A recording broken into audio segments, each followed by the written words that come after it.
Stephen, 17, pemuda yang diinjak kepalanya oleh dua oknum TNI AU di Merauke bertemu dengan Peltu Denny Zulkarnaen yang merupakan prajurit TNI AU Lanut JA di Mara, Merauke. Ternyata Stephen sudah kenal akrab dengan Peltu Denny. Keduanya berteman sudah sejak 5 tahun lalu. Momen keduanya sangat akrab saat berbincang terekam dalam video dan viral di media sosial.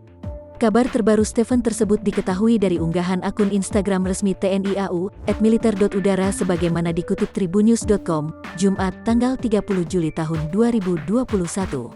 Keduanya pun berkomunikasi menggunakan bahasa isyarat sebab Stephen adalah penyandang disabilitas.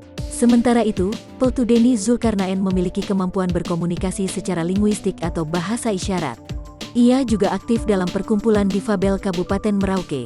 Pasca kejadian kekerasan yang menimpa Stephen, Peltu Denny dan Stephen bertemu di sebuah warung di Jalan Raya Mandala Spadem, Merauke. Dalam momen ini, Peltu Denny mengajak Stephen untuk mau sekolah lagi karena Stephen sudah putus sekolah sejak beberapa tahun lalu. Selain mengajak untuk kembali bersekolah, Peltu Denny juga berjanji akan mencarikan pekerjaan untuk Stephen.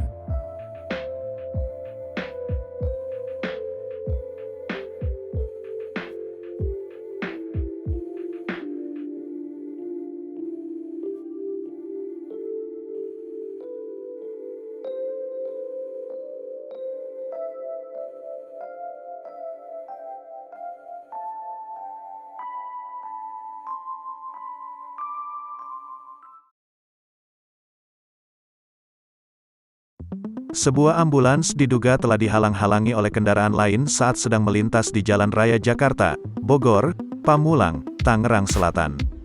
Dalam video yang diunggah akun Instagram @tangselmomen, terlihat ambulans sedang berjalan sambil menyalakan sirine di jalan tersebut. Di depannya, tampak sebuah mobil jenis sedan berjalan dan diduga telah menghalang-halangi laju ambulans yang berjalan di lajur kanan. Tak lama kemudian mobil sedan itu mengambil lajur kiri, sambil tetap melaju kencang di samping ambulans. Perekam video sempat meneriaki pengendara mobil tersebut dari dalam ambulans. Setelah itu, ambulans melaju kencang meninggalkan mobil tersebut. "Woi, gue viralin lo, masuk nih TV," kata perekam video. Kasat Lantas Polres Tangerang Selatan AKP Diki Dwi Priyambudi Sutarman mengatakan, peristiwa tersebut diduga terjadi pada Kamis, tanggal 29 Juli tahun 2021, malam. Untuk saat ini, kami sedang melakukan penyelidikan untuk video viral tersebut. Dugaannya, terjadi semalam, ujar Diki, Jumat, tanggal 30 Juli tahun 2021.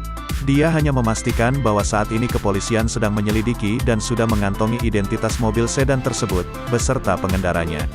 Sementara kami akan menghubungi kendaraan tersebut, kata Diki. Menurut Diki, pengendara tersebut diduga melanggar pasal 287 ayat 4 Undang-Undang Nomor 22 Tahun